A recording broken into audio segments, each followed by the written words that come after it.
Alors, chers amis d'Echo, bienvenue, bonsoir à tous. Je suis très heureux ce soir d'introduire cette Echo Zoom, cette conférence mensuelle, où nous recevons le père Michel Biot.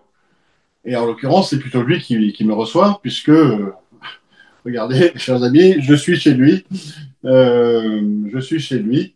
Le père Biot, bien connu de nos services, est un historien de l'Église, prêtre catholique, ancien pasteur luthérien, avec une abondante production intellectuelle et de livres.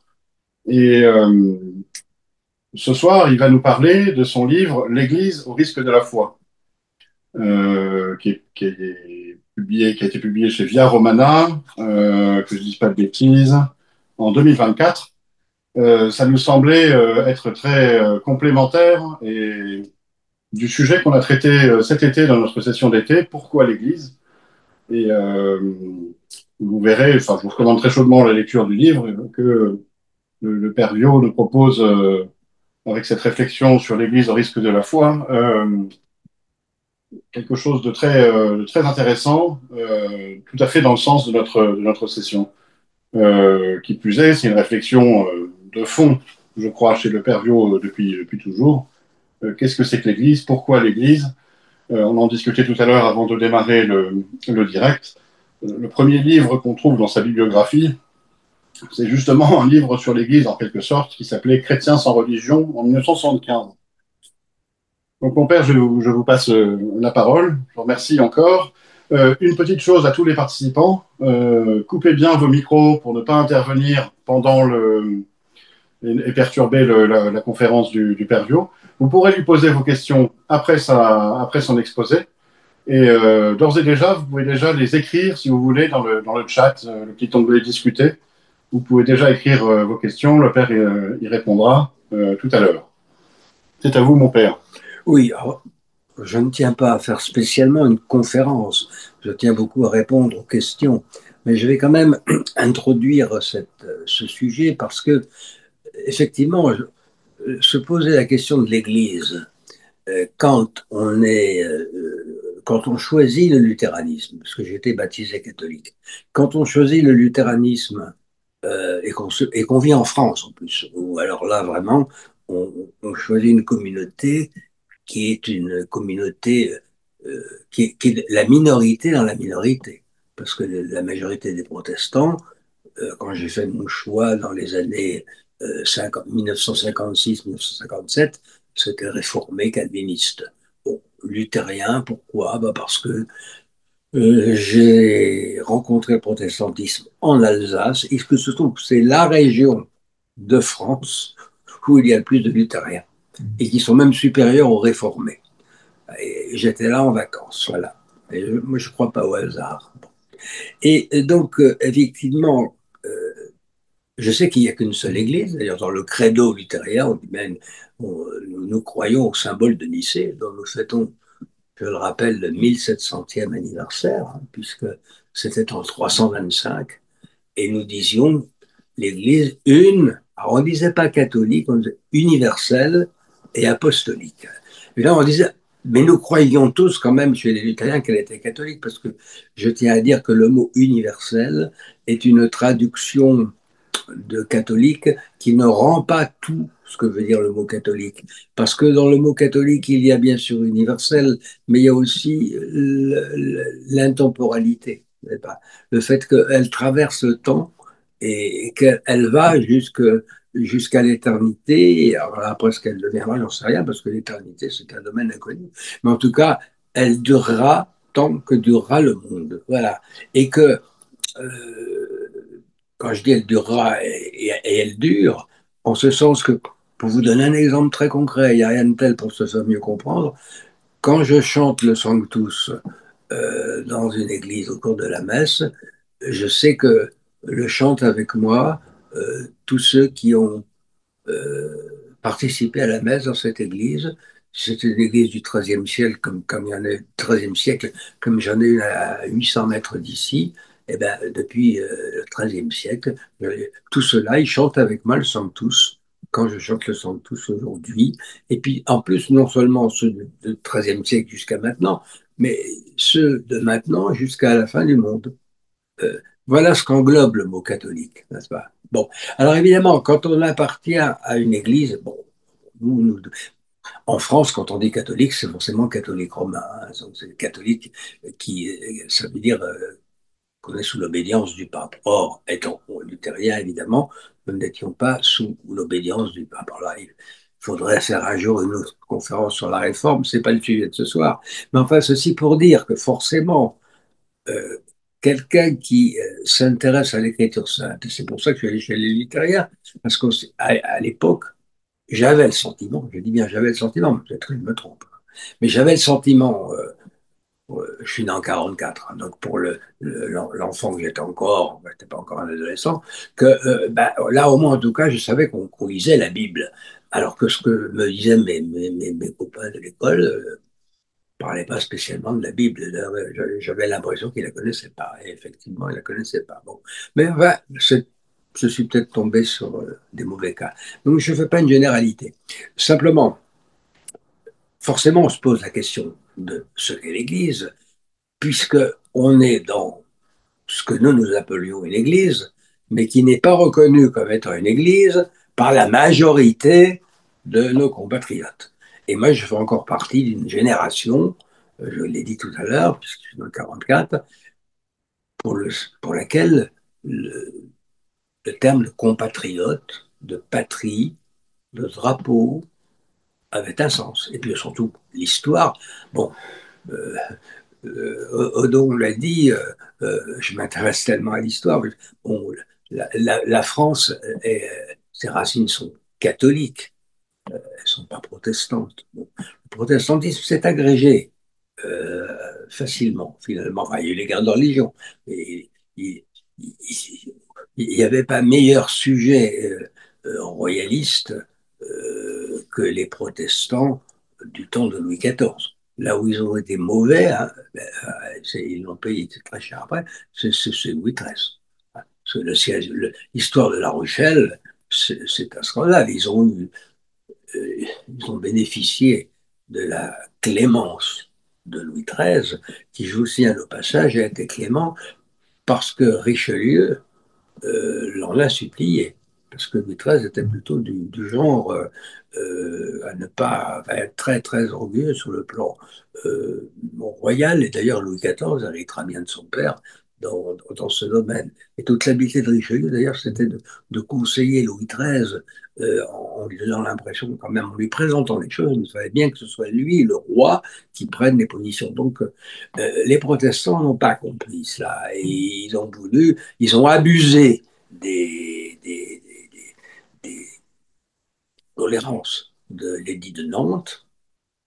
Ils n'ont pas compris que déjà ils étaient appelés la religion prétendue réformée par Henri IV lui-même, que par conséquent ils n'étaient pas considérés comme une religion chrétienne. Enfin, ils étaient des chrétiens, mais ils étaient des hérétiques, c'est tout. Donc, prétendus réformés, et voilà. Bon.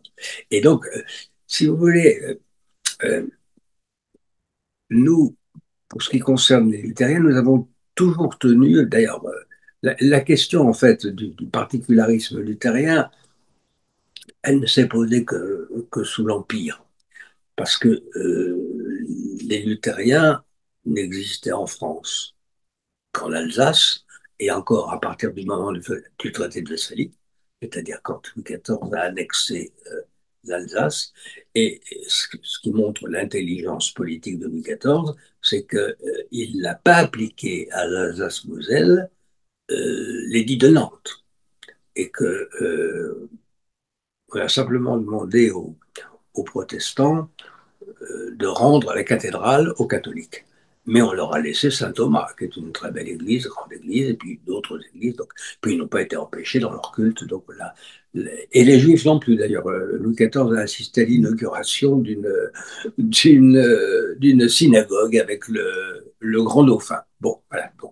Donc, ça s'est posé sous l'Empire, parce que même si Louis XVI avait donné en 1787 l'autorisation enfin, avait en quelque sorte aboli l'édit de Nantes, qui avait donné l'état civil aux protestants. La Révolution avait en principe donné la liberté de culte, mais enfin en parole et en écrit, mais pas en réalité, comme tout ce que fait la Révolution d'ailleurs en grande partie. Et c'est l'Empire, enfin c'est le consulat qui en 1804 a donc organisé deux consistoires, un consistoire réformé et un luthérien. Au départ, Bonaparte voulait faire une église unie à la manière de la Prusse, parce qu'il ne connaissait pas tellement les questions religieuses, mais Bonaparte était un homme intelligent. Ceux qui ne le savaient pas, eh bien, il se tournait vers ceux qui savaient. Et il était très, très, très bien entouré. Portalis, était ce grand juriste d'Aix-en-Provence, lui a bien dit, vous savez, sire, ne faites pas une église unie parce que les dogmes des luthériens sont autant séparés des réformés que le feu peut l'être de l'eau. Et donc, il est un peu exagéré, mais enfin, c'est quand même, il y a du vrai hein, en matière sacramentale. C'est pour ça que on a organisé les deux consistoires, et puis fait trouver une église, ben, finalement, quand les luthériens, on leur a dit, bah, pour les luthériens, ils ne sont pas nombreux, ils vont aller à la chapelle de l'ambassade de Suède, après tout, c'était là qu'ils étaient depuis le début. Bon, bon. Oui, seulement voilà, à un moment donné, la Suède, bah, le roi de Suède, il avait adopté, puisqu'il n'y a pas d'enfant, il avait adopté le général Bernadotte.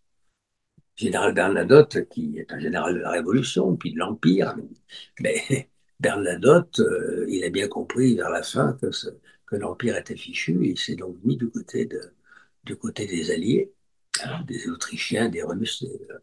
Et donc, les luthériens de Paris euh, ont réclamé une église. Et l'argument très fort qui a remporté Bonaparte, la décision de Bonaparte, c'est de dire, euh, on a dit, enfin, un des généraux alsaciens de Bonaparte, qui était luthérien, lui a dit, sire, vous ne pouvez quand même pas laisser vos sujets, vos fidèles sujets luthériens, aller prier Dieu dans une chapelle qui appartient à votre ennemi. Alors ça a suffi pour que Bonaparte donne l'église de Billette, ben, dont j'ai été pasteur aussi, qui est rue des Archives, qui date de 1753 ou 54, du XVIIIe siècle, enfin, où il y avait un lieu de culte depuis Philippe le Bel. Hein, voilà. Et donc, c'est à partir de là, il y a eu d'autres lieux de culte luthériens parce que en 1870, quand l'Alsace-Moselle était annexée par la Prusse à la suite de la défaite de Sedan, beaucoup d'Alsaciens mosellans ont voulu rester français, ils sont venus à Paris et donc ils ont grossi la communauté luthérienne. Bon. Mais voyez-vous, cette communauté luthérienne, euh, étant pasteur des Billettes, j'avais accès à des archives que d'autres n'avaient pas, puisque c'est la première des églises de Paris. Le premier culte luthérien a été célébré en 1808. Voilà. Et donc, il y a toujours eu, on parlait d'église déjà, d'église luthérienne, voyez-vous, on a gardé le terme catholique. Et puis, des dizaines d'années plus tard, s'est formée la Fédération luthérienne mondiale, qui quand même regroupait quelques 70 millions de luthériens et qui se présentait comme une communion d'églises. Donc on avait la notion d'église, voilà, avec quand même une hiérarchie. Certains ayant gardé carrément le nom des évêques, ou d'autres, comme sur le continent, où il y avait des gardes de religion, on voulait bannir tout le vocabulaire qui rappelait les catholiques, on parlait d'inspecteur ecclésiastique, mais euh, qu'est-ce que traduit le mot évêque, le mot grec épiscopos? Et qu'est-ce que c'est qu'un épiscopos? C'est un inspecteur. Donc, bon, seulement évidemment, c'est pas un mot très joli, inspecteur ecclésiastique. Et là, à l'étranger, d'ailleurs, on m'appelait Monsieur l'évêque, on ne dit pas Monseigneur chez les luthériens. Donc, on disait Monsieur l'évêque, comme d'ailleurs quand le roi de France écrivait à un évêque, il ne lui disait pas Monseigneur, il disait Monsieur l'évêque. Voilà, bon, voilà, petit détail, mais pour montrer que le mot église, il était présent, et que nous sommes, voyez-vous, du côté luthérien, parmi ceux qui voulaient réintroduire le mot catholique dans le credo. Alors, tel quel, évidemment, ça aurait fait bondir des tas de gens. Alors, on parle de croire en l'Église, en sa catholicité. Enfin, je ne parle pas de toutes les formules qu'on a employées, mais ce souci ce souci de réintroduire le mot catholique. Euh, il est venu du monde luthérien et aussi un peu du monde anglican. Euh, on a souvent parlé de l'individualisme protestant. Tu as raison, c'est vrai. C'est un des travers du protestantisme. Et ce qui n'était pas le cas au XVIe siècle. Parce que souvent, beaucoup de gens nous parlent du protestantisme à travers de ce qu'ils voient aujourd'hui dans les églises historiques de la Réforme, c'est-à-dire qu'ils se sont réunis en église protestante unie, ce qui évidemment, pour moi, est inadmissible. C'est une des causes de mon retour au catholicisme. Et puis pour Luther, ça aurait été impensable, puisque tout le problème des sacrements, et Luther a toujours voulu se séparer de réformer là-dessus. Nous sommes d'un autre esprit. Enfin, donc, c'est la question de la présence réelle dans l'Eucharistie. Et voyez-vous que c'est lié aussi à l'Église, corps du Christ. Et pour Luther, c'est aussi important à dire, parce que il est né en 1483, Calvin en 1509. Bon, c'est pas la même génération. C'est-à-dire que pour un homme de la génération de Luther, le schisme qui a créé son excommunication en 1521 et sa mise au banc de l'Empire, ça ne devait pas durer. Ça ne devait pas durer parce qu'il y avait eu auparavant, vous savez, il y a eu le schisme, le schisme catholique avec trois papes en même temps, même qui sont excommuniés. Ça passera. Et la preuve, c'est que, voyez-vous, en 1536, quand il y a enfin un pape qui a compris que c'était Paul III, que pour en finir avec la réforme, enfin pour en finir en tout cas avec le schisme, il fallait réunir un concile, et bien Luther, tout naturellement, enverra des textes qui s'appellent les articles de Saint-Calme, alors évidemment qu'on peut trouver trop dur, ben, peu importe, mais il les enverra au pape parce que pour lui, il se considérait encore comme étant dans l'Église et qu'il vivait un schisme dont il espérait euh, qu'il se terminerait. Et c'est pour ça que vous avez dans le luthéranisme, heureusement, aucune doctrine de l'Église. Enfin, il n'y a pas d'ecclésiologie luthérienne. Parce que pourquoi en faire une et puis même, on n'éliminait pas le pape, puisqu'il y a cette phrase de Luther qui doit appartenir, je pense, au Tischred, dans les propos tables. Si le pape prêche l'évangile, je lui baise les pieds. Donc, ça veut dire qu'on envisageait une église toujours avec un pape, mais peut-être autrement. Voyez-vous, en tout cas, certainement pas de faire quelque chose de nouveau. Donc, le terme d'église, cette question-là de l'église, euh, elle se posait dès mon plus jeune âge. Et puis, les études de théologie m'ont bien appris que c'était aussi quelque chose qui était dans l'esprit des réformateurs, parce que quand les réformateurs disaient, Luther en premier d'ailleurs, l'écriture seule, c'est l'autorité et pas la tradition, bon, on s'aperçoit quand même qu'ils se référaient constamment au père de l'Église et, et même à des docteurs, je pense à Saint Bernard de Clairvaux, qui était le, le, le, le théologien préféré de Luther, alors que Luther s'est lancé dans une critique, à mon avis, un peu stupide et un peu trop polémique des vœux monastiques. Il avait comme admiration Saint Bernard. Mais il ira même jusqu'à écrire, parce que Luther était l'homme des grandes contradictions quelquefois. Mais Saint Bernard, il sera sauvé de toute façon, malgré ses vœux. Malgré ses vœux. Oui, ben oui, parce qu'il reconnaissait la théologie de la grâce et la grandeur de ce que disait Saint Bernard de Clairvaux. Bon, voilà. Et donc, je serais plus. J'ai été tout de suite impliqué dans les débats œcuméniques aussi, parce que quand j'ai commencé mes études de pasteur, en septembre 1962, s'ouvrait le Concile Vatican II. Voilà. Et que, évidemment, on ne parlait que de ça. C'était l'événement religieux du siècle. Et comme en faculté de théologie, j'avais des professeurs luthériens et réformés qui tous étaient, d'une manière différente d'ailleurs, mais ouverts au dialogue œcuménique, nous avons eu droit à beaucoup d'invités catholiques qui venaient nous parler de Vatican II, puis aussi pour la première fois depuis la Réforme, eh bien, le pape Jean XXIII, et Paul VI l'a fait aussi, avait invité des observateurs protestants. Et j'ai eu la chance d'avoir comme maître Oscar Cullmann, le spécialiste, un des spécialistes mondialement reconnus du Nouveau Testament, qui était ami personnel de Jean XXIII et de Paul VI, et qui fut observateur luthérien au Concile. Donc la dimension d'Église, au-delà de la petite sphère luthérienne parisienne, je l'ai eue très tôt. La nécessité de l'œcuménisme aussi. J'ai vécu tout, voilà, tous les désordres qu'il y a eu après Vatican II, mais dont Vatican II n'est pas responsable. Ce sont ceux qui l'ont faussement interprété, hein. Et puis, j'ai vu, alors pour moi, c'était vraiment important, l'arrivée de Jean-Paul II. Et puis, je ne savais pas qu'un jour, j'aurais l'occasion non seulement de le voir, mais de lui parler et même de l'embrasser lors des JMJ de 1997 euh, à Longchamp. Je lui ai été présenté comme évêque luthérien puisque je venais d'être élu par le synode en 1996. Et voyez-vous, les choses se sont précipitées après, puisqu'en 2001, j'ai rejoint le gérant de l'Église catholique et il m'est ordonné prêtre en 2003.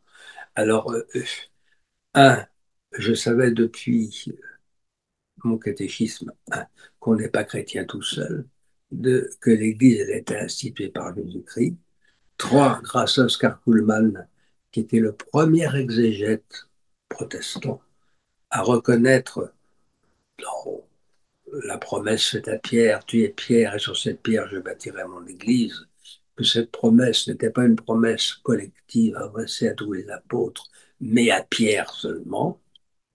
Il n'allait pas jusqu'à croire à la transmission, mais il a ouvert cette... Et d'ailleurs, ce qui est amusant, c'est qu'à chaque fois que le pape l'accueillait, il dit ah, Matthieu 16. Matthieu 16, c'est là où c'est écrit. Tu es Pierre, sur cette pierre je bâtirai mon église. Voilà, voilà. Et donc, finalement, c'était l'évidence que l'Église catholique est vraiment, comme l'a dit justement Vatican II, celle en qui subsiste l'Église du Christ. Et le subsistit in, c'est la bonne formule plutôt que de dire est, parce que, comme nous confessons tous dans le credo, tous les protestants fidèles à la réforme, qu'il n'y a qu'un seul baptême, ça veut dire qu'il n'y a pas un baptême catholique, il n'y a pas un baptême luthérien, il n'y a pas un baptême réformé, il n'y a pas un baptême anglican. Non, non, non. Il y a un seul baptême. C'est-à-dire qu'au moment où on est baptisé, je regrette peut-être que ça va surprendre certains de mes amis protestants, parce que j'en ai quand même gardé quelques-uns, ben, nous sommes tous catholiques. Tous ceux qui sont baptisés sont catholiques. Puis alors après, évidemment, s'ils ont une éducation protestante, bon, bah, ils changent. Et il n'empêche qu'il n'y a qu'un seul baptême. Moi, je suis conséquent avec ce que je dis. Je crois qu'il n'y a qu'un seul baptême. Tout. Et d'ailleurs, heureusement, quand on peut fournir la preuve qu'on a été baptisé au nom du Père, du Fils et du Saint-Esprit, et qu'on passe du protestantisme au catholicisme, on ne vous rebaptise pas. Voilà. On vous rebaptise, enfin, c'est pas qu'on vous rebaptise, on vous baptise en cas de doute, au cas où la formule n'aurait pas été prononcée. En tout cas, il y a une menace en ce moment parce que les hyperféministes anglo-saxonnes veulent remplacer le mot père par il ou elle. Voilà. Ah bah oui, bah parce que bah, il faut, le patriarcat, vous savez, c'est la source de tous nos maux, hein. Je ne sais pas si vous vous êtes rendu compte, mais s'il y a tous les malheurs dans le monde, c'est à cause du patriarcat. Bon, alors, il ou elle, voilà. Alors, nous avons prévenu, nous catholiques, je peux dire nous catholiques, que ceux qui nous amèneraient des papiers de ce genre, eh ben, ils seraient forcément automatiquement baptisés, puisqu'ils ne l'ont jamais été. Parce que il ou elle, non, ça ne va pas. C'est le Père, le Fils et le Saint-Esprit. Voilà ce que j'aurais à dire en introduction sur l'Église. Oui, une introduction sur le luthéranisme et l'Église, mais qui doit nous amener à notre sujet. Et notre sujet, c'est votre livre, Au risque de la foi. Oui, alors, au risque. L'Église au risque de la foi. Oui, bah parce qu'il y a Vous- forcément. Vous ne pouvez pas l'ignorer, même les plus jeunes.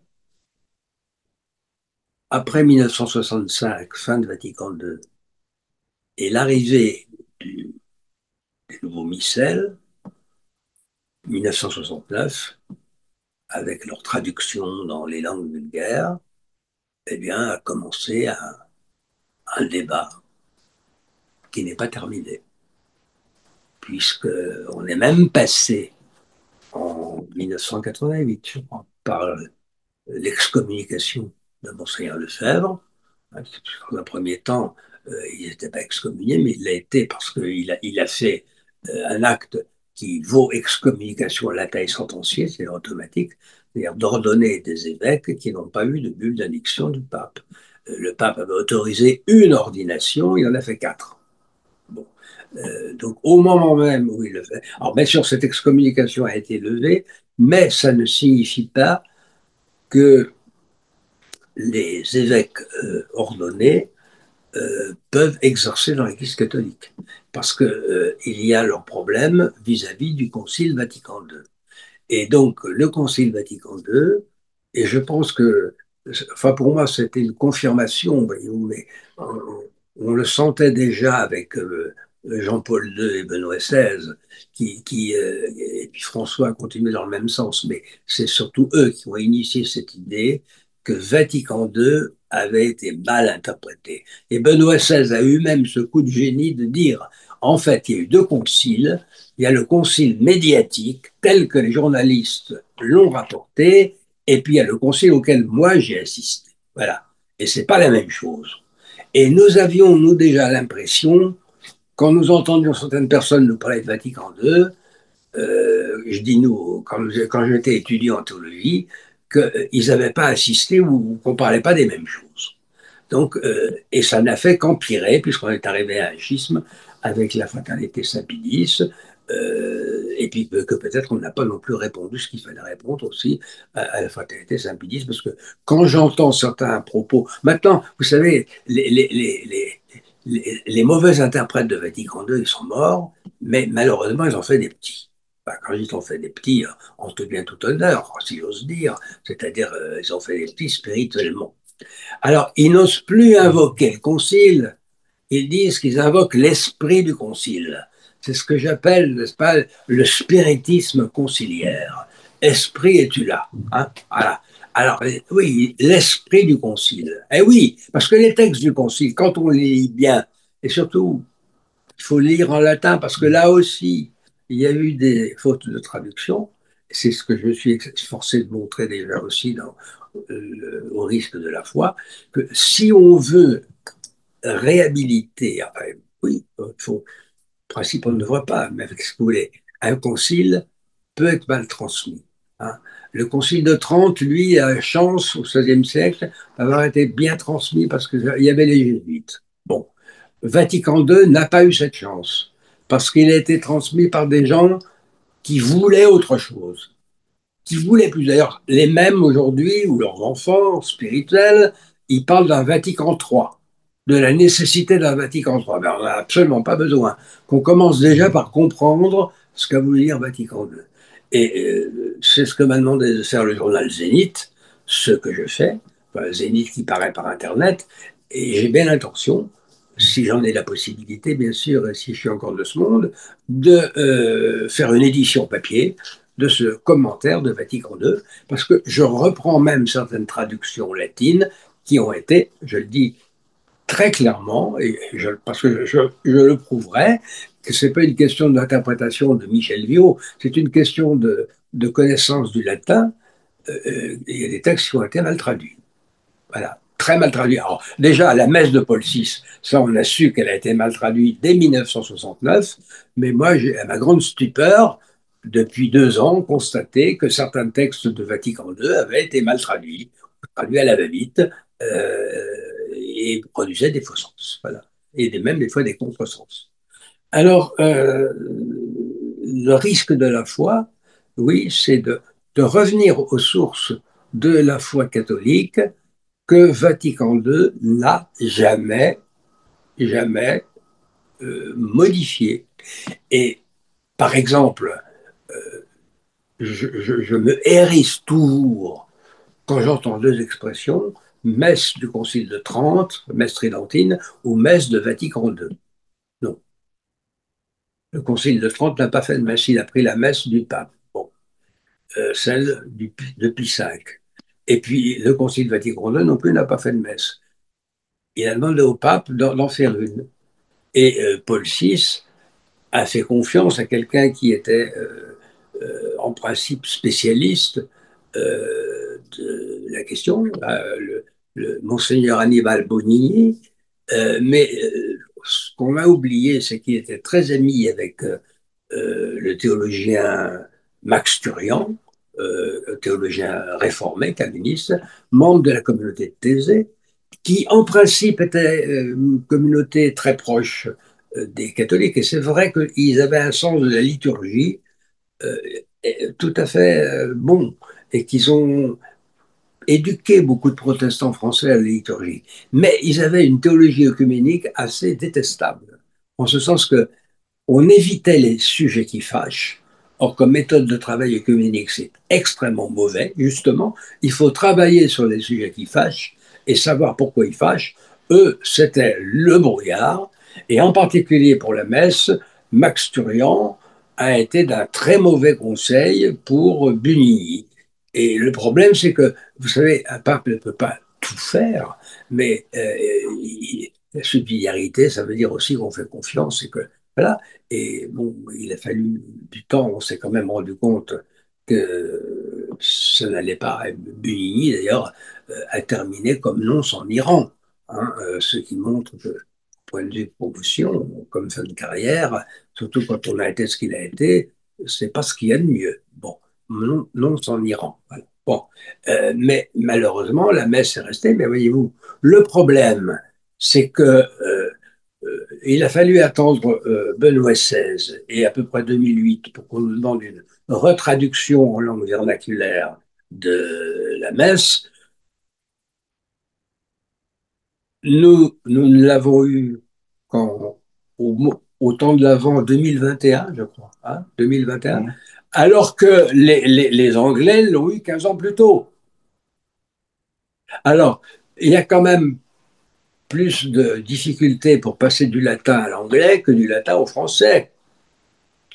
Et alors, quand dans le même temps, vous avez des évêques qui ont dit à une certaine époque que c'était couper les cheveux en quatre, qu'il n'y avait pas de gros problème avec la traduction française, alors que l'on m'explique pourquoi nous avons eu 15 ans de retard par rapport aux Anglais pour avoir la traduction en français. C'est bien qu'il y avait un problème, et pas qu'un. Parce que moi, j'ai fait partie de l'équipe des traducteurs, mais je n'ai pas été suivi en tout. Par exemple, je vais vous donner deux exemples dans le nouveau missel. Avant, on disait euh, préparons-nous à la célébration de l'Eucharistie en reconnaissant que nous sommes pécheurs, pour commencer la messe. Paul VI a écrit préparons-nous, rendons-nous aptes à la célébration de ces saints mystères en reconnaissant que nous sommes pécheurs. Ces saints mystères. La nouvelle traduction, elle nous dit préparons-nous à la célébration du mystère de l'Eucharistie.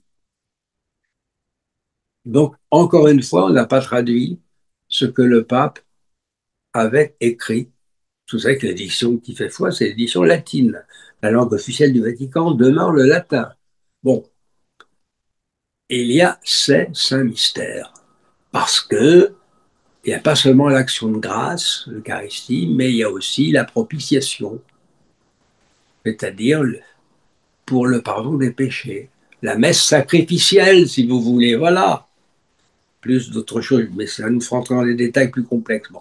Mais voyez-vous, pourquoi est-ce qu'on s'est obstiné à ne voir que l'Eucharistie alors qu'il y a d'autres choses? Il y a le sacrifice propitiatoire.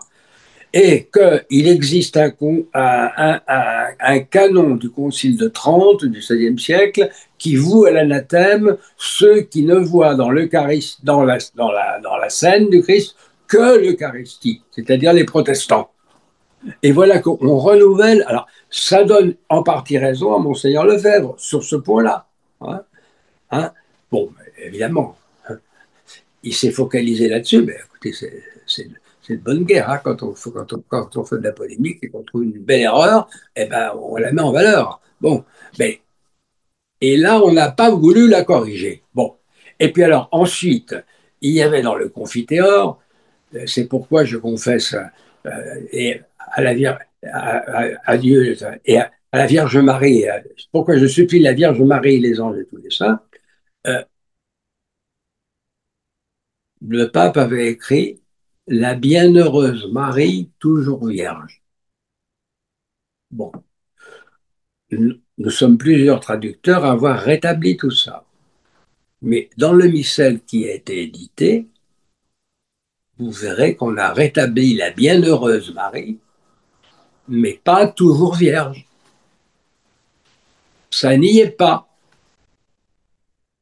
Je m'en suis expliqué avec un des responsables et qui est resté ferme. J'ai dit, mais enfin, tout de même, c'est pas une idée à moi, ça. C'est le pape qui l'a écrit. Et je vais même vous dire, le toujours vierge n'a jamais été contesté par Luther et par toute la réforme luthérienne. Pourquoi vous supprimez à ce moment-là le toujours vierge? De quel droit? Alors que le pape Paul VI l'a écrit. J'en ai fichu.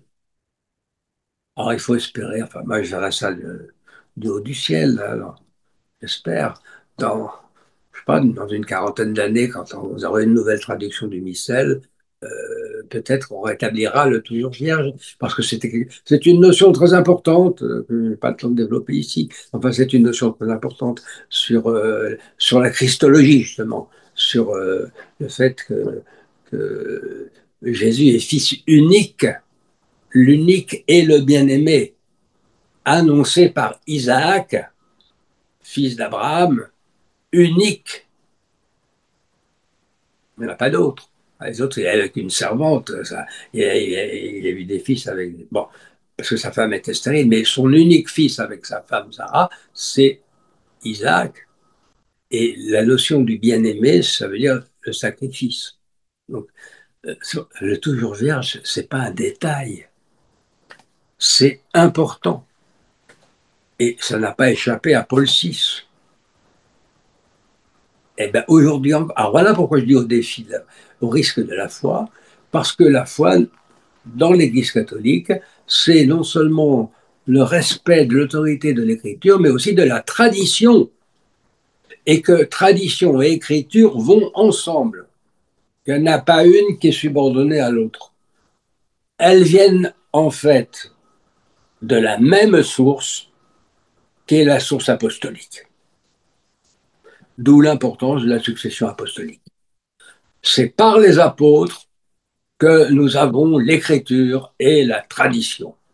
Le texte écrit, fixé, et la manière dont il est vécu, dont il est prié.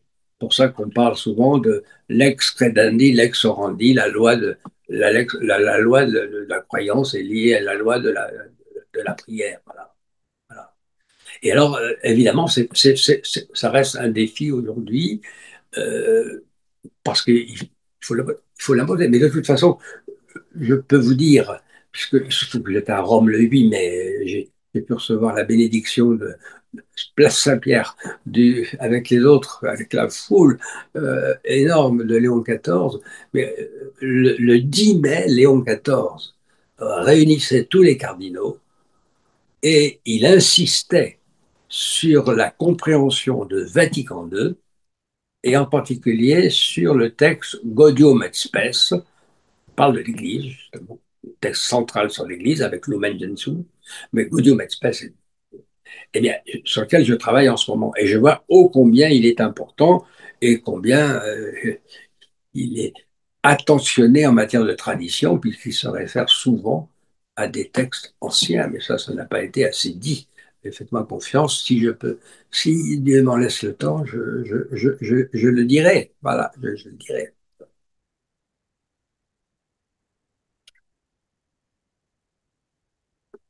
On perd juste un petit rebond. Dans le trajet pour venir vous voir, j'ai écouté votre homélie relative à l'évangile de ce jour. Et vous parliez justement là des Écritures. Il y avait dedans une remarque que je trouvais très intéressante, c'était que l'évangile du jour commence par en ce temps-là, et Jésus répond à ses disciples qui leur demandent d'augmenter en eux la foi.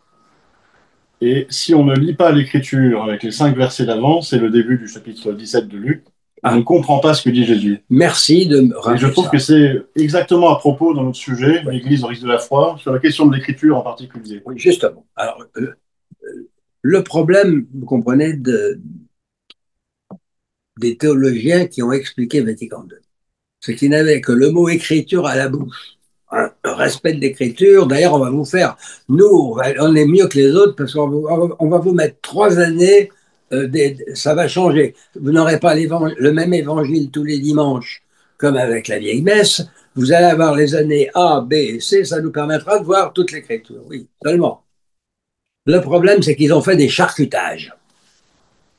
C'est-à-dire que dans la lecture de l'évangile d'aujourd'hui, qui était Luc 17, à partir du verset 1, en fait, ils font commencer au verset 5. Avec les disciples, augmente-nous la foi.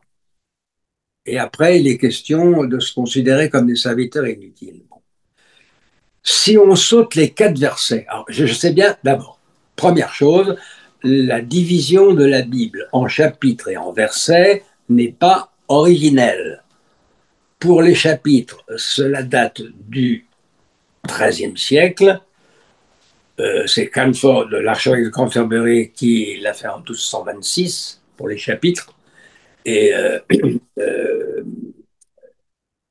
Étienne, je ne sais plus comment, un imprimeur du XVIe siècle, qui l'a fait en versets. Voilà. Bon.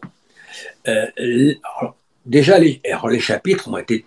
Il y a une certaine logique au niveau des chapitres.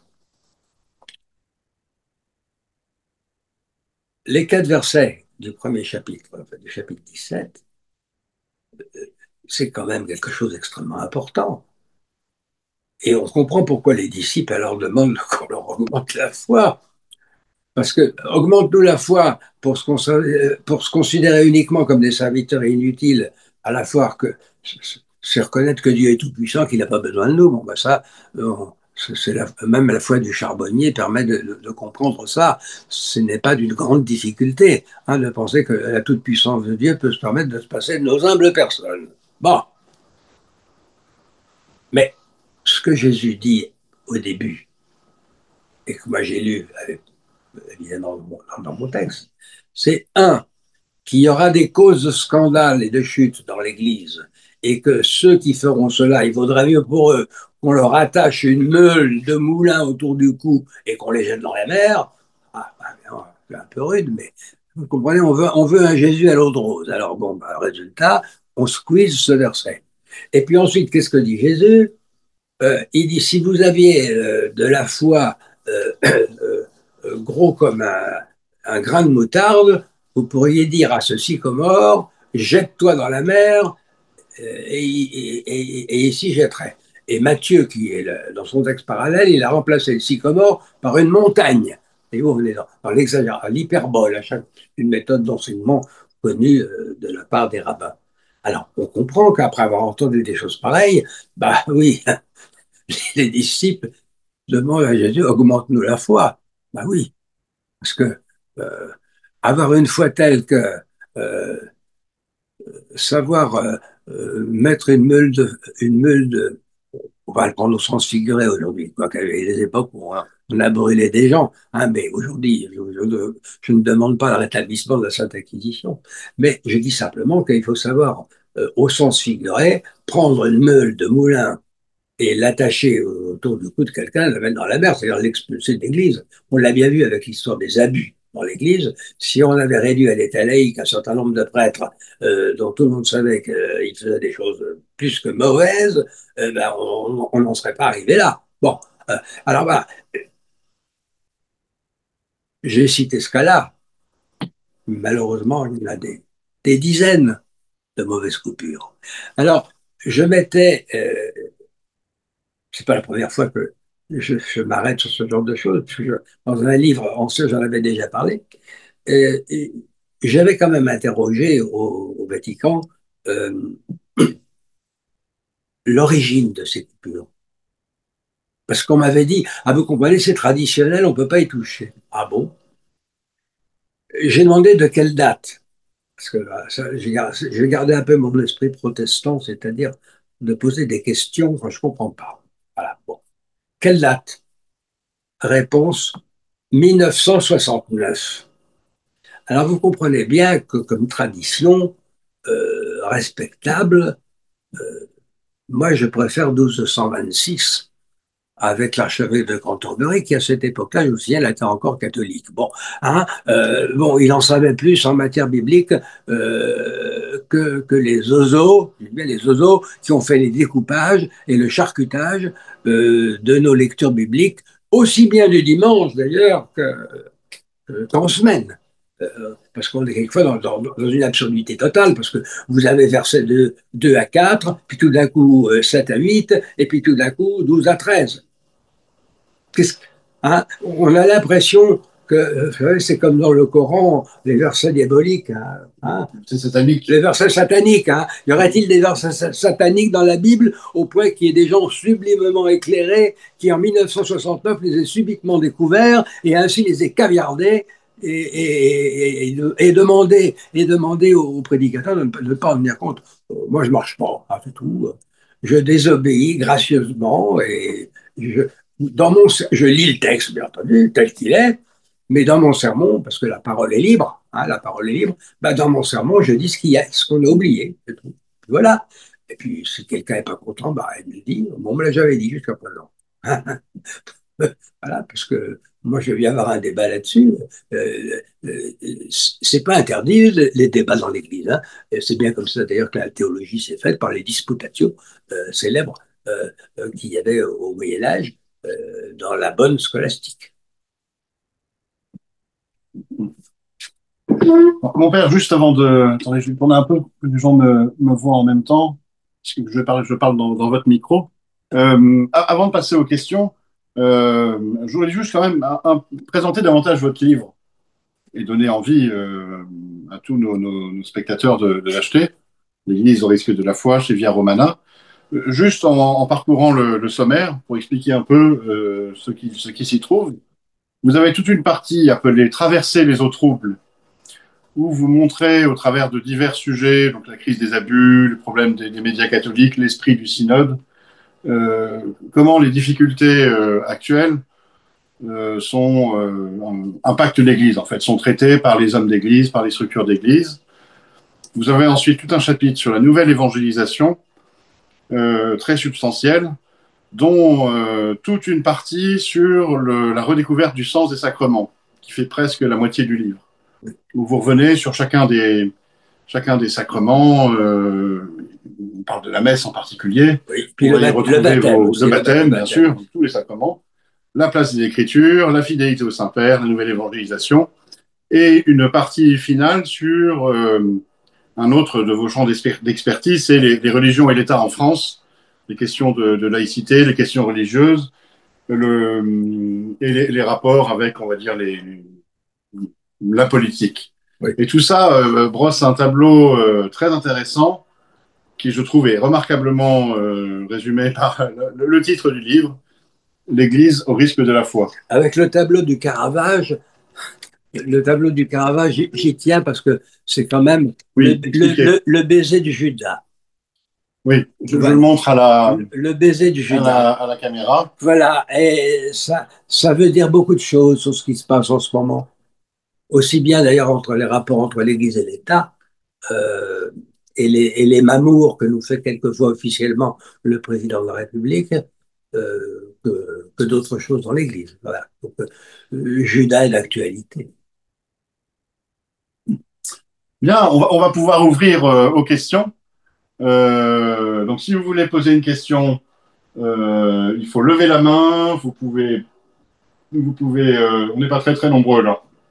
Vous pouvez même la poser en ouvrant votre micro ou l'écrire dans le chat. Moi, j'aurais une question ouvrir tout ça. C'est, on pourrait dire, l'actualité de votre livre sur le rapport Sauvé. Est-ce qu'il y a des suites? Est-ce que ça a changé quelque chose? Quel a été l'impact du livre, en fait? Donc, comme ça vous permettra aussi d'expliquer que vous aviez écrit un livre précédemment, je vais le dire, avec Oui, Johan Picard, Le rapport Sauvé, une manipulation, sorti en 2022. ben, ça m'a valu la mise au banc de toutes les émissions religieuses de France, avec interdiction de parler de mes livres. Voilà. Et Ah, il y avait, par exemple, euh, un des deux journalistes impliqués dans le scandale récent sur la censure auprès d'un média, c'était M. Legrand, Normand, je ne sais pas dire. Patrick Cohen et Oui, l'autre? l'autre, Ah, Thomas Legrand. Thomas Legrand, voilà. Monsieur Thomas Legrand était dans l'équipe de Monsieur Sauvé du rapport de la CAS, qui sont finalement pour certains un peu comme la loi et l'évangile, et comme bon. euh, ce que j'ai critiqué dans le rapport Sauvé, c'est pas du tout le fait qu'ils disent qu'il y a eu des abus. Non, c'est leur méthode de calcul. Leur méthode de calcul qui était basée sur la méthode des sondages. Hein, la méthode des sondages qui a donné 330 000 victimes. 330, fais court, 330 000 victimes faites par des prêtres et des laïcs engagés par l'Église de 1950 à 2020. Bon, euh, aux demandes de réparation, au début, on est resté, maintenant on n'a pas dépassé 1200, je crois. On était à 800 demandes de réparation. 800. Alors, s'il y a eu 330 000 victimes, bon, les réparations en argent, les sommes étaient de 40 000 à 60 000 euros. Bon, alors, certains me disent, mais bah, il y a des gens qui sont morts, alors ça ferait beaucoup de morts, et puis d'autres qui ont honte de se faire connaître et qui ne veulent pas demander là. Bon, écoutez, vous connaissez beaucoup de gens aujourd'hui qui cracheraient après 40 000 euros ou 60 000 euros s'il suffisait de prouver que, etc. Pas se moquer du monde. Non, on le voit bien au niveau des. Non, c'était gonflé, les chiffres ont été gonflés dans un but bien précis, c'est de demander d'avoir un prétexte pour demander des choses que l'Église catholique ne pouvait pas faire, c'est-à-dire féminiser l'Église, toujours pareil, c'est le patriarcat qui est en cause, hein. S'il y avait plus de femmes, il n'y aura pas de problème. Alors, ordonner des femmes prêtres, par exemple, permettre aux curés de se marier, donc abolition du célibat des prêtres, et même abolition du secret de la confession. Parce que, effectivement, M. Sauvé a cru, M. Sauvé, évidemment, est une personnalité, je ne dis pas le contraire, il est très intelligent, très fort, très puissant, il a beaucoup d'amis, il a fait la campagne de M. Mitterrand, et il était avec M. Badinter, bon, bien, il est juriste, moi je ne suis pas juriste, et il nous dit que le secret de la confession va contre notre code pénal. Hein, à belle trouvaille. Ben, nous le savons, puisque comme la République est laïque et qu'elle ne reconnaît aucun culte, elle n'admet que le secret professionnel. Mais je sais très bien, parce que je connais aussi le code pénal, pas aussi bien que M. Sauvé, que le secret professionnel peut être levé par la justice et peut demander, donc par conséquent, euh, théoriquement, un juge pourrait tout à fait demander à un prêtre de lever le secret de la confession. Mais le prêtre ne le fera pas. Et il ne sera pas poursuivi. Pourquoi? Parce qu'il invoquera la jurisprudence. Depuis la loi en question, jamais, jamais, et moi je peux le dire au cours de ma vie ecclésiastique, parce que les pasteurs étaient soumis au même secret, donc j'ai exercé à partir de l'âge de 24 ans, et j'en ai 81, j'ai eu affaire à des cas extrêmement difficiles, des affaires d'État même, où j'ai été questionné par des policiers et des magistrats. Jamais on m'a demandé une seule fois les choses qui relevaient du secret de la confession. Et si on le demandait si un juge avait le culot, ben, vous savez, la jurisprudence, ça compte en France. Jusqu'à présent, il y a en ce moment un certain nombre de choses sur la justice qui sont curieuses pour des gens comme moi, très curieuses. Mais bon, il y a quand même la jurisprudence et n'importe quel avocat invoquant la jurisprudence fait que le secret de la confession n'est pas du tout en péril, rassurez-vous. Et il ne le sera jamais. Jamais. Voilà. Donc, vous avez été puni pour ce livre, donc. Oui, oui, j'étais puni pour ce livre, bien que j'ai reçu du Vatican. Je voulais pas la montrer, cette lettre, mais finalement, un cardinal m'a dit que je devrais la montrer. Parce que c'était l'opinion du pape François. Voyez-vous, Oui.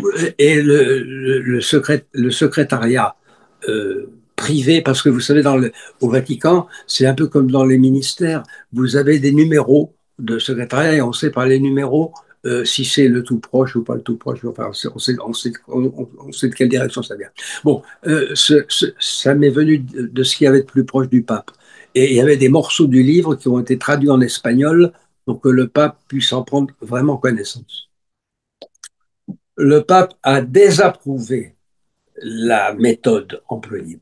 Ah, bien entendu, il ne l'a pas dit publiquement, mais il l'a montré en refusant toujours de recevoir les membres de la commission Sauvé. Ni M. Sauvé, ni Mme Margron, ni tous ses collaborateurs, aucun n'a été reçu. Et pourtant, plusieurs personnes importantes ont fait la demande auprès du pape et ont même eu, je me permets de le dire, puisqu'on s'est permis tant de choses à mon égard, de faire la sottise de redemander plusieurs fois la même chose au pape. Or, il faut savoir, quand on a un peu d'expérience, ces gens-là en ont, on ne demande jamais deux fois quelque chose à un évêque. Voilà. Vous lui demandez une fois, s'il ne vous répond pas, ben c'est terminé. Et il est tout à fait libre, comme le pape d'ailleurs. Hein. Il est libre de ne pas me répondre. Parce que ce sont des autorités de droit divin. Nous ne sommes pas dans une démocratie. Ils n'ont pas de compte à nous rendre. C'est une hiérarchie. Bon. Et alors surtout en plus quand on connaît un peu le caractère du pape François, qui est un homme volontaire et qui savait ce qu'il voulait, oser lui demander jusqu'à 4 fois, parce qu'il a refusé 2 fois, mais figurez-vous que quand il est venu à Marseille, on a encore voulu y glisser Sauvé, et quand il est allé en Corse aussi, on a encore essayé. Non, écoutez, c'est bon. Oui, mais voilà, le pape a tenu bon. Alors, je le dis parce que il y a beaucoup de gens qui ont été détracteurs du pape François et parce qu'il avait le langage assez libre. Bon, bah écoutez, c'est comme ça. Mais c'est un homme qui a eu beaucoup de courage pour beaucoup de choses, beaucoup plus qu'on ne le croit. Et, et puis enfin, il était le pape. Et un catholique doit obéir au pape. Un point, c'est tout. Merci, merci mon père. S'il y a des questions dans le public, j'en vois une. Alors, attendez, je vais essayer d'afficher tout ça. Ou une question un peu technique. Dans Presbyterium Ordinis, sur le ministère et la vie des prêtres, décembre 65, que pensez-vous de 2 passages curieux dans leur formulation où il est indiqué que le Christ construit le corps du Christ, le ministère du Christ construit sans cesse ici-bas l'Église pour qu'elle soit peuple de Dieu, corps du Christ. Et le Christ lui-même construit, sanctifie et gouverne son corps. Christus, enfin à chaque fois il y a la citation en latin si vous voulez, Christus ipse corpus. Oui, je connais, mais c'est tout simple. C'est la célébration de l'Eucharistie. Vous, il faut, c'est quelqu'un qui ne connaît pas Saint-Augustin. Il a tort parce que celui qui a fait ça devrait bien connaître Saint-Augustin. Père Marie. Ah, oui, oui, oui. Non, mais bon. Saint-Augustin disait, quand vous communiez, vous devenez le corps que vous mangez. C'est tout. Voilà ma réponse. Vous devenez le corps que vous mangez. Et donc le Christ, effectivement, il est toujours vivant. Et quand il dit, tu es pierre, et sur cette pierre, je construirai mon église, je bâtirai mon église, bien sûr que c'est Pierre, c'est avec ses successeurs, les papes, mais qui sont assistés du Christ. D'ailleurs, c'est bien pour ça que Innocent III, un de nos grands papes, oublié aussi, bah aussi parce que l'histoire est faite souvent par des gens un peu stupides, qui il y a idéologie. Ils veulent pas se remettre dans l'idéologie du temps. Hein, on lui reproche la croisade contre les Albigeois, etc. Bon. Innocent III a fait justement rajouter au titre de successeur de Pierre le titre de vicaire du Christ. Et voilà, c'est tout. Alors, le pape François ne l'employait pas, bon, mais ça n'empêche pas que tous les autres papes l'ont employé et que celui-ci l'emploie aussi. Bon, voilà. Donc, ça veut dire que Pierre, il construit l'Église, ben, forcément avec Jésus-Christ. Comment voulez-vous qu'il fasse tout seul, hein? Et vous devenez le corps que vous mangez, c'est-à-dire que l'Eucharistie construit l'Église. Parce que le corps du Christ est vivant. C'est pas une relique qu'on prend. C'est quelque chose de vivant. C'est un être, c'est du vivant divin et qui nous respiritualise, qui nous renforce et qui renforce aussi la communauté parce que c'est en communauté. Et même si vous êtes dans une chambre de malade et que le malade seul communie, il communie avec tout le reste de l'Église et qui normalement devrait être averti, quelques-uns devraient être avertis qu'on donne la communion à ce malade pour prier pour lui de manière à ce que ça se fasse vraiment dans la communion des saints. Voilà, vous devenez le corps que vous mangez. Très bien. Est-ce qu'il y a d'autres questions? Vous pouvez prendre la parole en ouvrant votre micro. Hein. Tous les micros sont coupés là, je vois ça sur le. Euh, Moi, j'en ai une de question. Et, Est-ce que vous pourriez élaborer un petit peu, alors c'est dans votre livre, sur la fidélité au Saint-Père?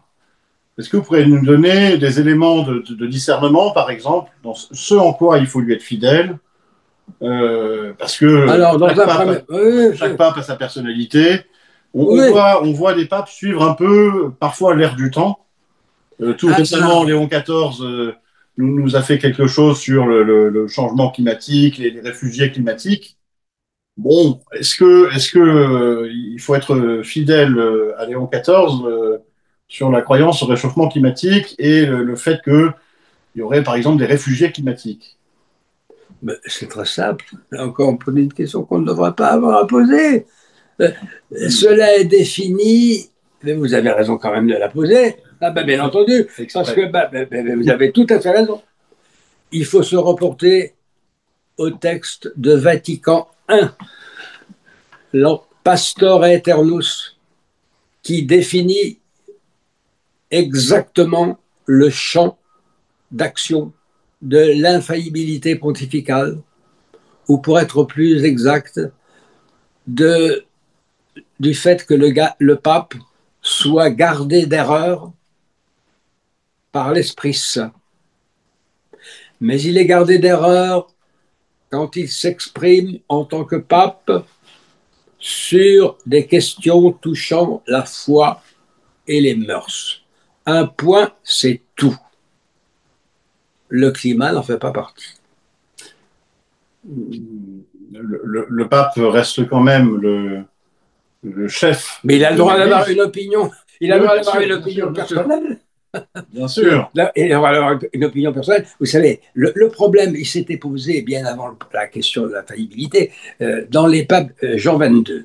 Jean XXII, qui est le premier pape, le pape français, Jacques Duez, à avoir résidé en Avignon, en voulant y rester, le premier étant Clément V. Et donc, Jacques Duez, sous le nom de Jean XXII, a succédé à Clément V.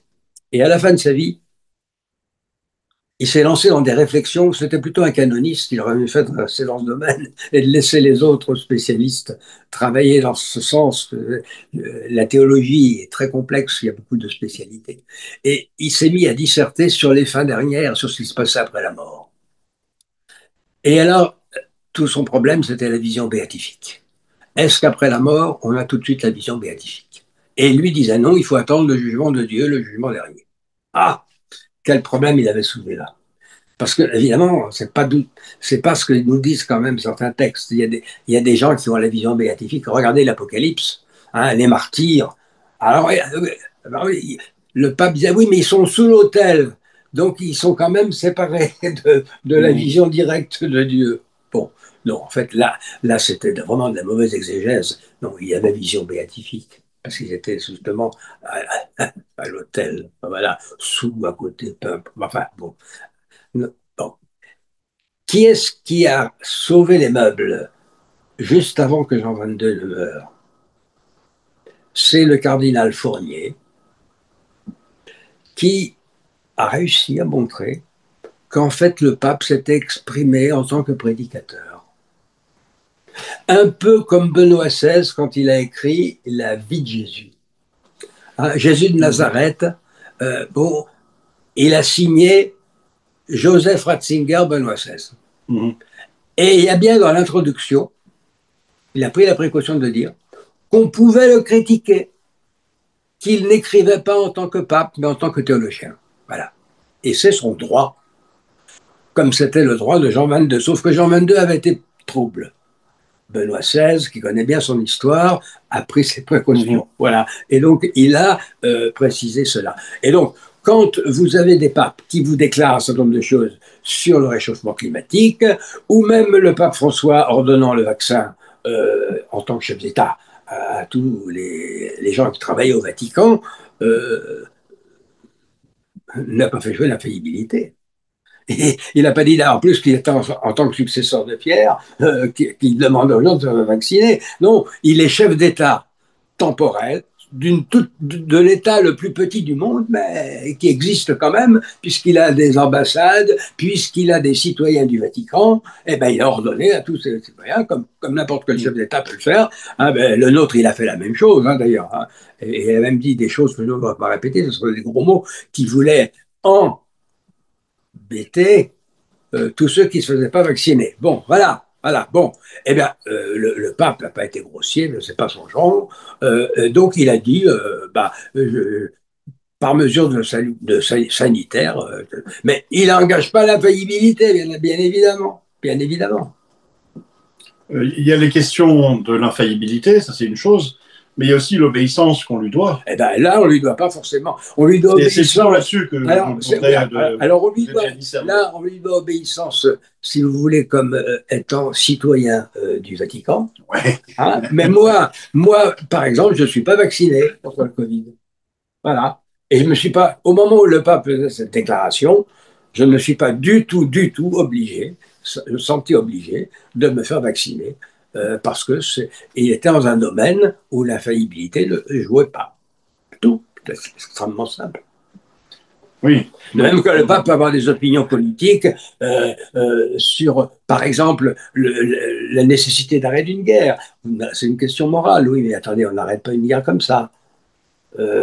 Surtout quand c'est des guerres dans des zones habitées où on sait très bien, nous en avons eu l'expérience en Algérie, je pense à la bataille d'Alger en particulier, ou à d'autres choses, où l'exercice de droit de poursuite en terre étrangère, où là, il y a en principe des règles morales qui font que, mais il y a des nécessités de guerre aussi qui font que la guerre est une situation lamentable et terrible et extraordinaire.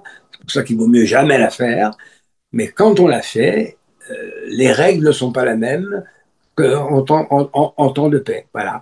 Et c'est vrai qu'un pape doit prêcher la paix et il a raison de le faire. C'est vrai qu'un pape peut demander un arrêt des hostilités, un cessez-le-feu immédiat, mais que les chefs d'État ou les chefs d'armée, selon l'intérêt national qu'ils défendent, ont tout à fait le droit de lui désobéir. Mhm. Même s'ils sont catholiques. Alors, s'ils ne sont pas catholiques, évidemment, ça ne les concerne pas. S'ils sont catholiques, ils peuvent tout à fait lui désobéir au nom de l'intérêt du bien commun de leur pays, dont ils sont les maîtres en tant que pouvoir civil. Mhm. De même en matière d'immigration, les déplacements de population, et c'est dans la doctrine sociale de l'Église, concernent au premier chef l'autorité temporelle, l'État, et Mhm. non pas l'Église. L'Église, elle peut donner des conseils, bien entendu, elle peut donner un avis, elle a le droit, mais le chef de l'État et le gouvernement, quelle que soit sa forme, même s'ils sont catholiques, ont parfaitement le droit de lui désobéir. Je vais être un peu insolent.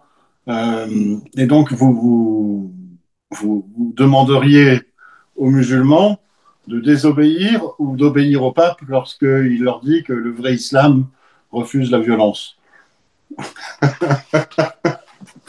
Bon, ben, je voudrais que les musulmans, le pape, pour les musulmans, les musulmans n'ont pas de clergé, des sunnites. Hein. Oui. Bon, alors, Ah. je ne vois pas, évidemment, sauf des grands sages ou des grands recteurs, ou comme celui de la mosquée, comme celui de l'université d'Al-Azhar, bon, mais rien ne les oblige à écouter les leurs, leur maître en théologie. Je ne vois pas ce qui les obéit, Non, je les faisais du mauvais pousserait, esprit. oui, oui, Je faisais du mauvais à esprit. écouter quelqu'un qui n'est pas musulman. Hein, voilà. Mhm. Donc, ça ne les concerne pas.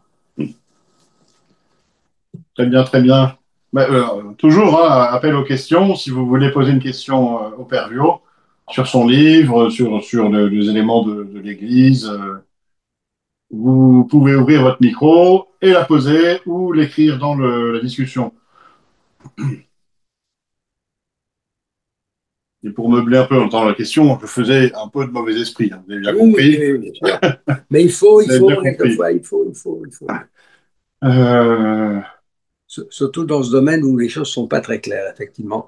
Et qu'est-ce qu'on a pu raconter à propos de l'histoire du vaccin, justement, qui est certainement un produit dangereux. Et là, le pape s'est un peu précipité, mais tellement de gens se sont précipités. non, mais à vous écouter, ce qu'on comprend, c'est que hors de l'infaillibilité, des domaines de l'infaillibilité, tout peut être mis en question. Ah, ben, bien entendu. Tout peut être mis en Bien question, en fait. entendu. Sauf que, effectivement, même si un pape parle de questions qui dépassent le cadre défini par Pastor Eternus, on doit quand même l'écouter compte tenu de ce qu'il est. Oui. Hein, et réfléchir tout de même sur ce qu'il dit. Hein. Je ne vois pas non plus qu'on déduise ce que je viens de dire quelque chose de trop brutal. Ah, ça n'a rien à voir avec la foi et les mœurs. Allez, cause toujours, tu ne m'intéresses pas. Non, tout ce que dit le pape doit être entendu, réfléchi et médité. Mais le devoir d'obéissance ne joue qu'en matière de foi et de mœurs. Voilà. Ça, c'est Mhm. important de le savoir. Très bien. Je lance un dernier appel aux questions du public, s'il y en a. Si quelqu'un veut prendre la parole. Or, ce que je voulais dire aussi, puisque vous avez évoqué le long passage que j'ai consacré au sacrement, je voudrais dire quand même deux choses. D'abord, en introduction, le catéchisme de l'Église catholique, qui est paru en 1992 et qui est l'interprétation autorisée de Vatican II. Il ne faut pas oublier que le pape Jean-Paul II, qui a rédigé ce texte avec le futur Benoît XVI, donc Joseph Ratzinger, euh, a fait précéder le catéchisme d'un texte constitutif, enfin, je ne sais plus si c'est pas un motu proprio, enfin, c'est en tout cas un texte du magistère qui est signé par le pape en tant que pape et qui fait que le catéchisme de l'Église catholique, alors là, relève de l'infaillibilité. Hein, c'est clair. Bon. Et donc, c'est le point de référence qu'il faut avoir pour interpréter Vatican II et pour donner des réponses exactes sur le catholicisme. Seulement, c'est un gros livre, et vous savez très bien qu'aujourd'hui, on n'aime pas beaucoup lire, et que c'est pour ça que je conseille toujours à ceux, Benoît XVI, c'est parce que Benoît XVI l'a dit, hein, j'aurais pas eu cette idée autrement, et je ne connaissais pas ce texte, et j'ai appris à le connaître. Benoît XVI conseillait pour ceux qui voulaient recommencer le catéchisme ou simplement le faire, parce qu'il y en a qui ne l'ont pas fait, tout simplement d'acheter le petit catéchisme de Pie X, de Saint Pie X. Et le petit catéchisme de Saint Pie X, effectivement, par question-réponse, est très simple et comporte toutes les vérités fondamentales du catholicisme. Et à partir de là, si on veut approfondir, et il faut approfondir, eh bien, on se reporte au catéchisme de l'Église catholique, un peu comme on se reporte à un dictionnaire. Hein, voilà, le premier point. Maintenant, alors, sur les sacrements, j'ai fait un long développement sur le baptême, car heureusement, on a retrouvé aujourd'hui une expression ancienne à propos des sacrements, surtout le baptême, la confirmation et l'Eucharistie, qui sont les sacrements de l'initiation chrétienne. Et le terme d'initiation, il a beaucoup parlé à l'entourage païen. Et au fond, Saint Paul, on voit bien qu'il s'en est servi.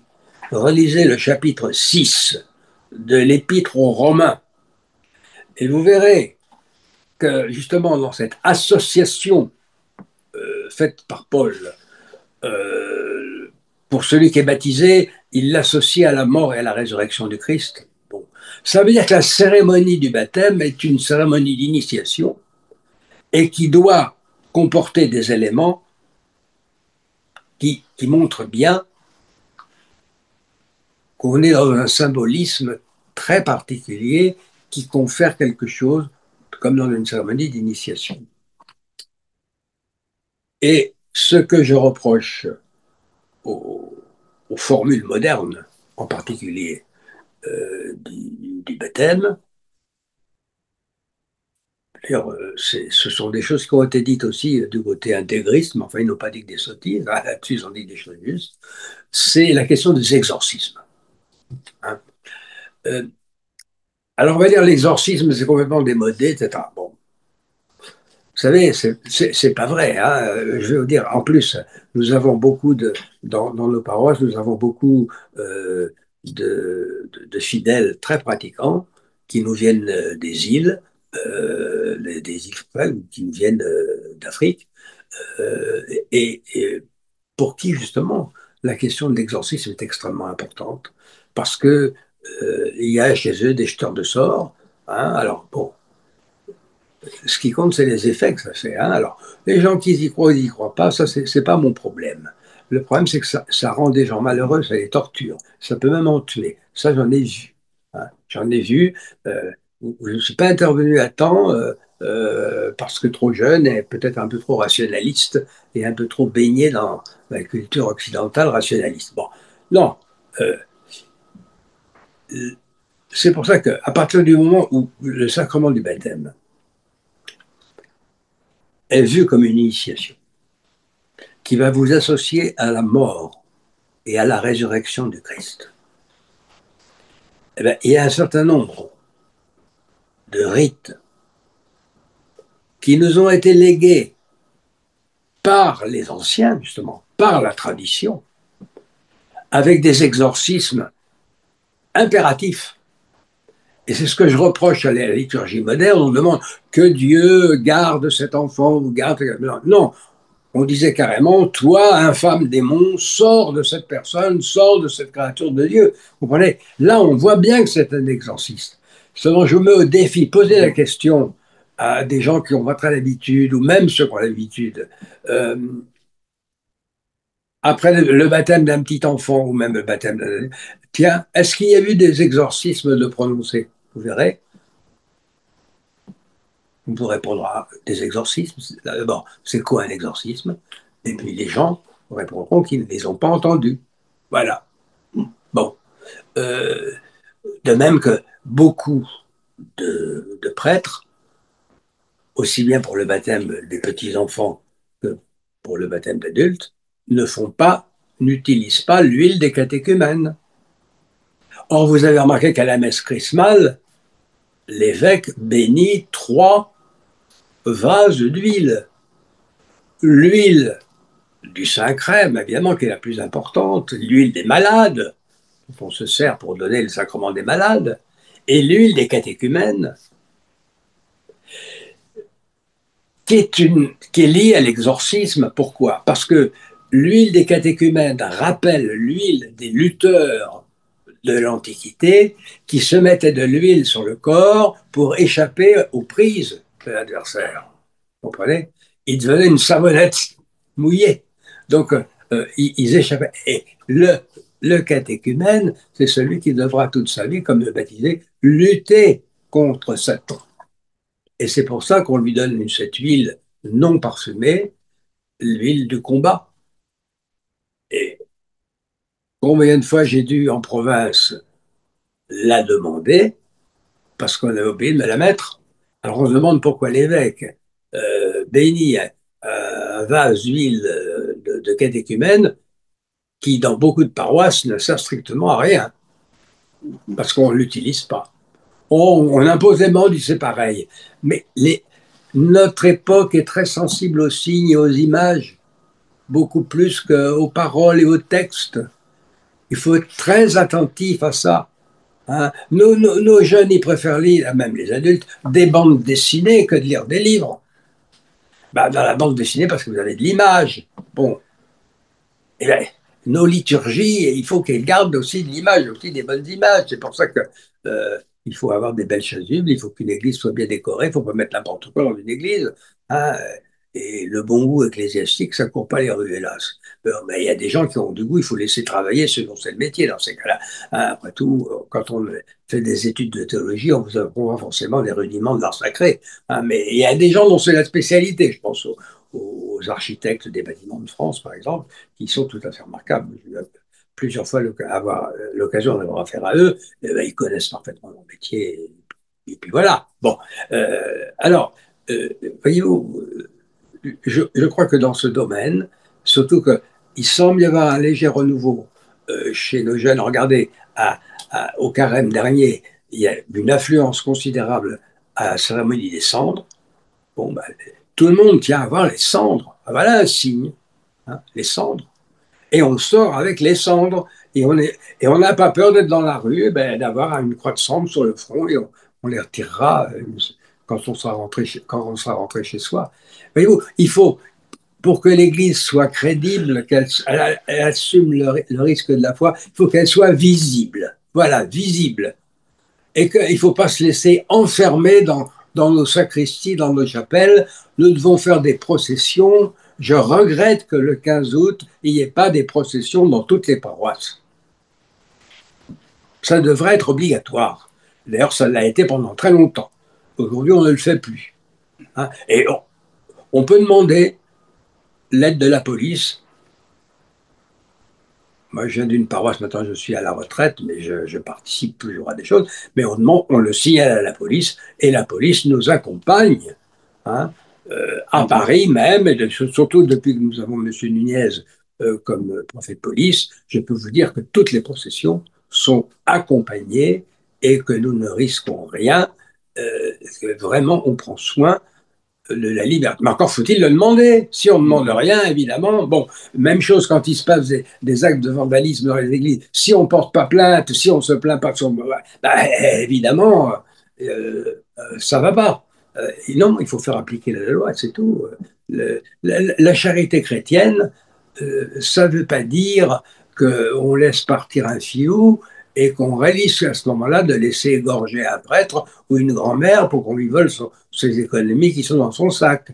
Moi, j'appelle pas ça la miséricorde divine ou la miséricorde chrétienne. La miséricorde chrétienne, il faut faire arrêter les voleurs, hein, et puis après la justice s'en occupe pour protéger nos fidèles. Nous devons protéger nos fidèles puisque nous sommes les bergers du troupeau. Ah, ben, le berger du troupeau, il protège son troupeau. Très bien.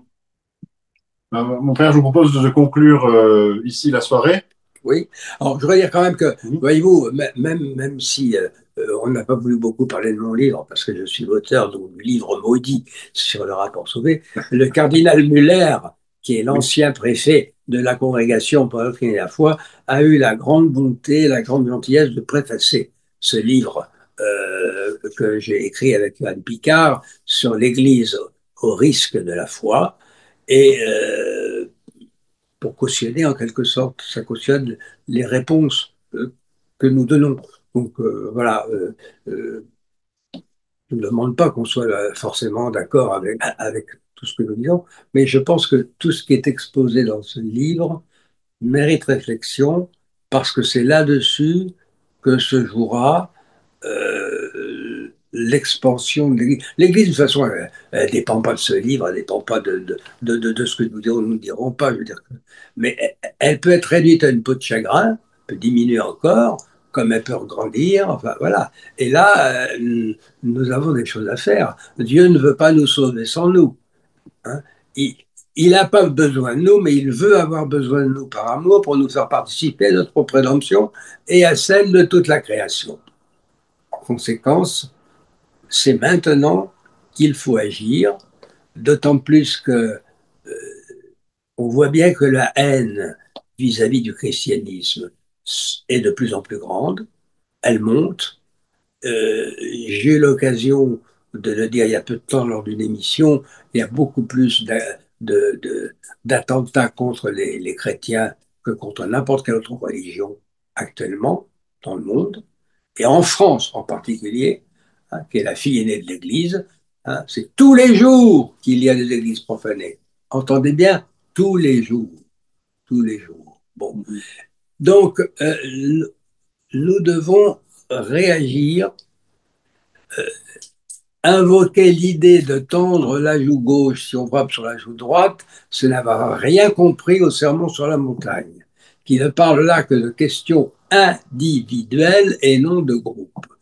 Le rôle des pasteurs de l'Église, qu'ils soient prêtres, curés, évêques, c'est de défendre leurs troupeaux par toutes les voies légales. Et il faut les employer tant qu'on peut encore les employer.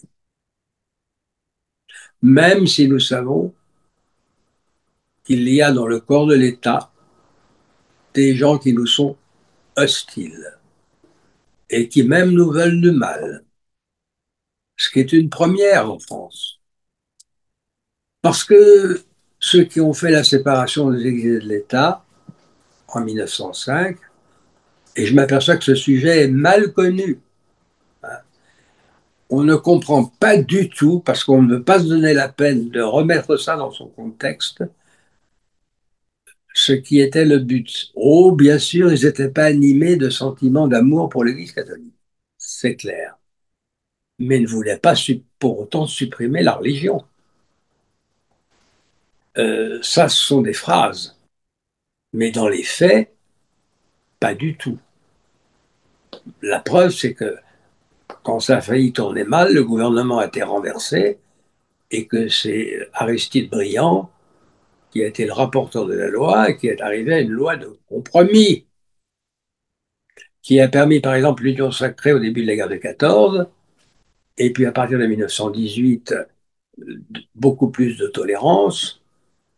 Clémenceau, mangeur de curé s'il en fut, créé avec le père Brottier l'Union nationale des combattants, 1918, Georges Clémenceau, et le père Brottier, qui est devenu un bienheureux, qui a fondé les jeunes apprentis d'Auteuil. Voyez-vous, c'est un curé de combat.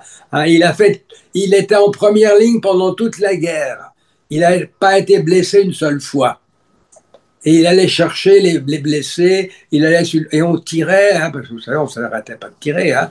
Bon, il allait les chercher pour les ramener à l'hôpital ou leur donner les derniers sacrements s'ils allaient mourir. Bon. Et puis en 1921, on a repris, alors que l'Église était séparée de l'État, écoutez bien ça, 1921, on a repris les relations diplomatiques entre la République française et le Saint-Siège.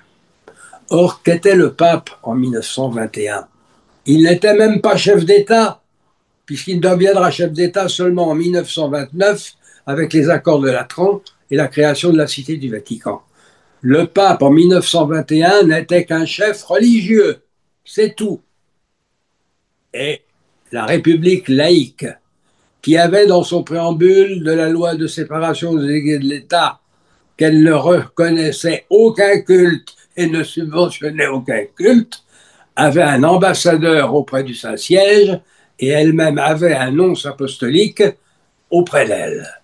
Alors, vous voyez bien que les choses n'étaient pas comme certains laïcards d'aujourd'hui, ignorant totalement l'histoire de l'Église en France, veulent nous le dire, et aussi combien certains prêtres qui n'ont pas du tout étudié la question s'imaginent que c'est. Nous avons, nous avons beaucoup de possibilités à notre disposition encore, malgré malgré M. Macron et son ouverture des Jeux Olympiques avec cette parodie de la Sainte-Seine, et cette remise. Vous savez qu'on a remis la croix de chevalier des arts et lettres à la dame la grosse dame qui jouait le Christ, qui remplaçait le Christ. Eh bien, elle a été décorée des arts et lettres au mois de mai dernier. Hein. Je me demande de quels arts il s'agit. Bon, mais enfin, voilà. Bon, on voit bien que nous sommes souvent, enfin, il y a quelques personnes haut placées qui nous détestent.